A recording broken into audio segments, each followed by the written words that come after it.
ఈరోజు చాలా మందిని డ్రగ్స్కి అలవాటు చేశాడు. రకరకాల ఆ యొక్క వ్యసనాలతో వాడు నింపేశాడు యవ్వనస్తుల్ని. కొంతమంది జీవితాలను పాడు చేశాడు. కానీ దేవుడు అనుకున్నది ఏంటంటే ఆయన చేతిలోకి తీసుకుని ఒక గొప్ప శక్తి కలిగిన యవ్వనస్తులుగా దుష్టుని జయించేవారుగా దేవుడు అభిషేకించాలని ఆయన కోరుతా ఉన్నాడు.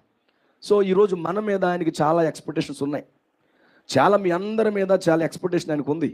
సో ఖచ్చితంగా మీరు దేవుడు ఏదైతే ఎదురు చూస్తున్నాడో దాని స్థానంలో నిలబడి దుష్టుని జయించవలసి వారుగా ఉన్నారు.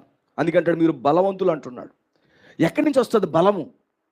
ఈరోజు యవ్వనస్తుడికి ఎక్కడి నుంచి వస్తుంది బలం అంటే, ఎప్పుడైతే ఒక యవ్వనస్తుడు దేవునికి నాజీరు చేయబడుతున్నాడు, వాక్యానికి నాజీరు చేయబడుతున్నాడు, ఆ వ్యక్తి బలాన్ని పొందుతాడు.